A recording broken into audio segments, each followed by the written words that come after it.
Hi friends, welcome to Murugan blog. Friends, நம்ம என்ன பார்க்க போகிறோம்னா கல்யாண ஸ்டைல் சாம்பார் எப்படி செய்யுதுன்னு பார்க்கலாம் வாங்க. இதுக்கு தேவையான பொருட்கள் 5 தக்காளி, 5 வெங்காயம், கொஞ்சம் அளவு பூண்டு எடுத்திருக்கேன், ஒரு கொத்து கொத்தமல்லி, 2 கொத்து கருவேப்பிலை எடுத்திருக்கேன். இதுதான் இதுக்கு தேவையான பொருட்கள். ஃப்ரெண்ட்ஸ், இதெல்லாம் தாளிக்கு தேவையான பொருட்கள். காய்கறியில் நான் வீடியோ நடுவில் காட்டுறேன். ஓகே, பார்க்கலாம் வாங்க. ஃப்ரெண்ட்ஸ், நான் இன்றைக்கி இந்த சாம்பாரை 7 பேருக்கு போல் செய்கிறேன். உங்களுக்கு தேவையான அளவுக்கு கூடவோ குறைச்சிக்கவோ செய்துக்கலாம். சரி, எப்படி செய்து பார்க்கலாம் வாங்க. ஃபஸ்ட்டு ஸ்டவ் ஆன் பண்ணிக்கலாம். ஃப்ரெண்ட்ஸ், நான் இன்றைக்கி சாம்பாருக்கு குக்கரில் தான் வைக்க போகிறேன். ஃபஸ்ட்டு குக்கர் அடுப்பில் வச்சுக்கலாம். குக்கர் நல்லா காயட்டும். நம்ம 3 டேபிள் ஸ்பூன் எண்ணெய் சேர்த்துக்கலாம். எண்ணெய் சேர்த்தாச்சு. எண்ணெய் நல்லா காஞ்சிடுச்சு. கொஞ்சம் போல் கடுகு சேர்த்துக்கலாம். கொஞ்சம் போல் சீரகம் சேர்த்துக்கலாம். கடுகு சீரகம் நல்லா காஞ்சிடுச்சு. 4 காஞ்ச மிளகாய் சேர்த்துருக்கேன். கொஞ்சம் போல் கருவேப்பிலை சேர்த்துக்கலாம்.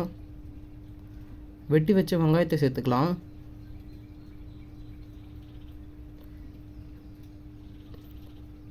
வெங்காயத்தை சேர்த்துட்டு வெங்காயத்தை நல்லா வதக்கி விடுங்க. வெங்காயம் நல்லா கோல்டன் ப்ரௌன் கலரில் வரணும், அந்த அளவுக்கு வதக்கணும். இந்த டைமில் நான் ஒரு கைப்பிடி உரிச்சு வச்ச பூண்டு பற்களை சேர்த்துக்கலாம். ஃப்ரெண்ட்ஸ், நான் இன்றைக்கி முருங்கைக்காய் எடுத்துருக்கேன். மாங்காய், கத்திரிக்காய், அவரைக்காய், கேரட், பீன்ஸ், இந்த காய்கறிகள்லாம் நான் எடுத்திருக்கேன். உங்கள் வீட்டில் என்னென்ன காய்கறிகள் இருக்கோ அந்த எல்லா காய்கறிகளும் சேர்த்துக்கலாம். இந்த காய்கறிகள் மட்டும்தான் இருக்குதுன்னு இல்லை, உங்களுக்கு இந்த சாம்பாரை முருங்கைக்காய், மாங்காய், கத்திரிக்காய் மட்டும் வச்சு கூட செய்யலாம். சூப்பராக இருக்கும். வெங்காயம் நல்லா வதங்கிடுச்சு பாருங்கள். இந்த டைமில் நம்ம வெட்டி வச்ச காய்கறிகள் எல்லாம் சேர்த்துக்கலாம்.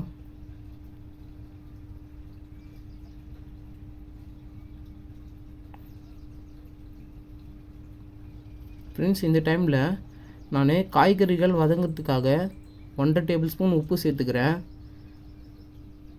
கொஞ்சம் உப்பு இப்போ சேர்த்துட்டு மீதமான உப்பை டேஸ்டிங் பார்த்துட்டு கடைசியாக சேர்த்துக்கலாம். பாருங்கள், உப்பு சேர்த்துட்டு நல்லா வதக்கி விடுங்க. வெங்காயமும் காய்கறிகளும் ஒன்றோடு ஒன்று மிக்ஸ் ஆகணும்.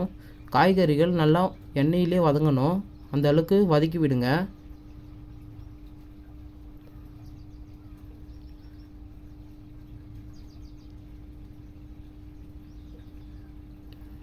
பாருங்கள், எண்ணெயிலே காய்கறிகள் எல்லாம் வெந்துடுச்சு. இப்போது நான் வெட்டி வச்ச தக்காளி சேர்த்துக்கலாம்.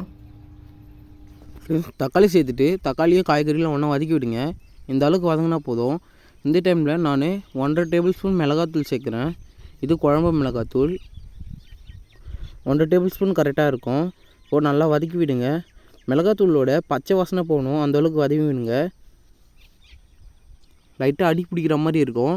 நல்லா அடியில் தேய்ச்சி கிளறி விட்டு வதக்கி விட்டால் கரெக்டாக இருக்கும்.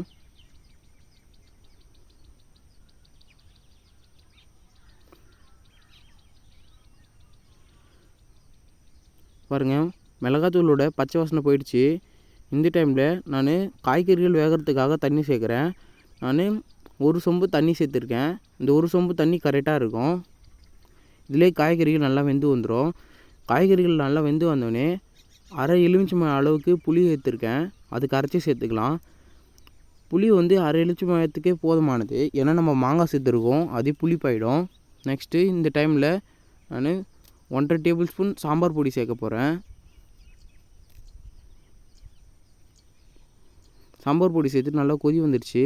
நான் 150 கிராம் துவரம் பருப்பை குக்கரில் கொஞ்சோண்டு மஞ்சத்தூள் சேர்த்து அவிச்சு வச்சுருக்கேன். அதை சேர்த்துக்கலாம். சேர்த்துட்டு சாம்பாருக்கு தேவையான தண்ணி சேர்த்துக்கலாம். உங்கள் கன்சிஸ்டன்சி அவ்வளோக்கு தண்ணி சேர்த்துக்குங்க. எனக்கு சாம்பார் கொஞ்சம் திக்காக இருந்தால் தான் பிடிக்கும், அதனால் கொஞ்சமாக தண்ணி சேர்த்துக்கிறேன். ஒரு கப் அளவுக்கு தண்ணி சேர்த்துருக்கேன்.